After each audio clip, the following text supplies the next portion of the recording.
akan melakukan perjalanan menuju Desa Tampur Palo, Kecamatan Sempang Jernih, Kabupaten Aceh Timur. Sekarang saatnya kami menyusun barang-barang kebutuhan untuk dibawa ke sana.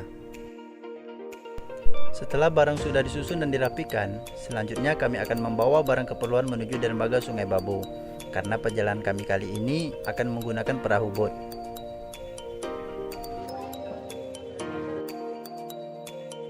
Setelah sampai ke dermaga Sungai Babu, sekarang saatnya kami merapikan barang-barang bawaan ke dalam bot. Barang harus disusun rapi, karena agar mudah ruang gerak kami nanti ketika di perjalanan. Kawan-kawan, kita sedang menuju ke Hulu Tamiang.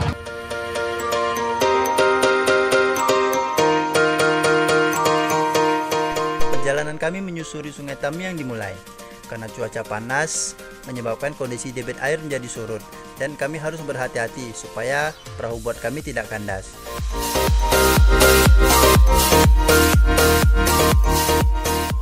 Sepanjang perjalanan, kami disuguhi pemandangan indah aliran Sungai Tamiang. Tidak cuma pemandangan alam yang indah, tetapi juga aktivitas masyarakat yang menggunakan aliran Sungai Tamiang.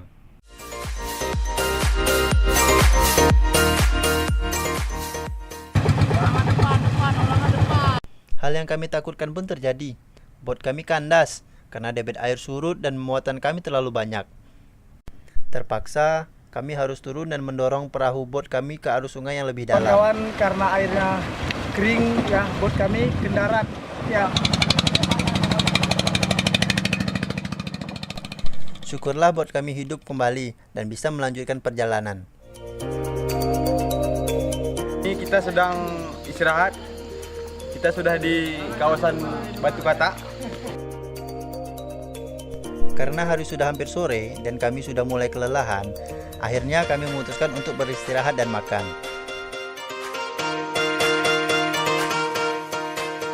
Selesai istirahat makan, perjalanan kami lanjutkan. Saat ini kami telah memasuki kawasan Batu Katak, yang dimana aliran air sungai di antara tebing-tebing bebatuan. Pemandangan yang sangat indah yang ada di sini. Karena debit air rendah, kami harus mengurangi muatan agar bisa melewati Batu Katak.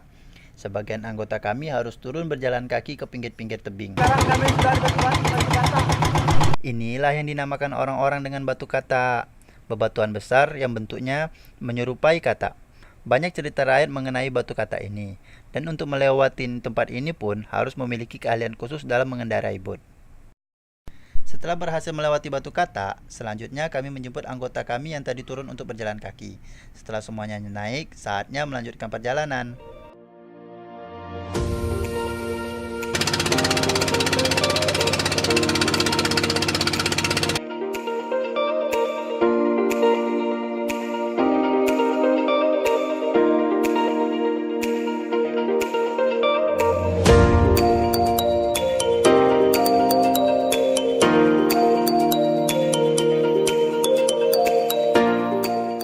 Setelah melewati kawasan Batu Katak ini, perjalanan kami lebih mudah.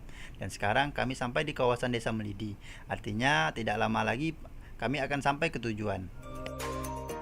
Dan akhirnya setelah menempuh kurang lebih 4,5 jam perjalanan, kami telah sampai ke tujuan, Desa Tampur Palo, Kecamatan Simpang Jernih, Kabupaten Aceh Timur. Setelah menempuh perjalanan, akhirnya kita sampai juga di Desa Tampur Palo, Kecamatan Simpang Jernih, termasuk Kabupaten Aceh Timur. Ini salah satu view di dermaganya. Gimana perjalanan kita nanti, tunggu aja perjalanan kita selanjutnya.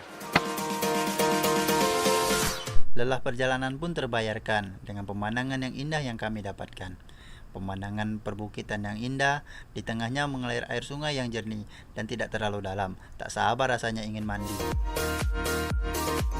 Selanjutnya kami memutuskan pergi ke perkampungan penduduk, menemui tokoh masyarakat untuk meminta izin bahwa kami akan melakukan kegiatan di sekitar sungai.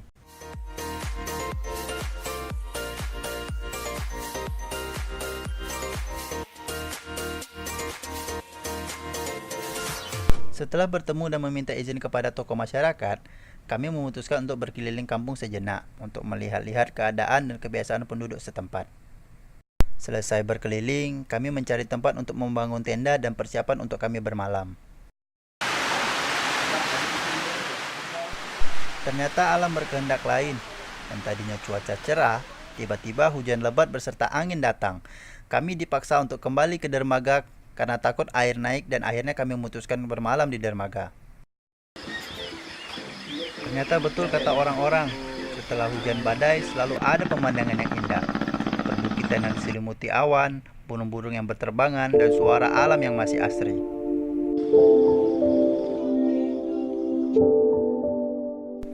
Penduduk pun mulai beraktivitas dan kami pun harus mulai bersiap-siap. Alam memang tidak bisa diprediksi, tetapi dari sinilah kami banyak mendapatkan pelajaran dan pengalaman. Badai pasti berlalu dan akan selalu ada keindahan selepas badai.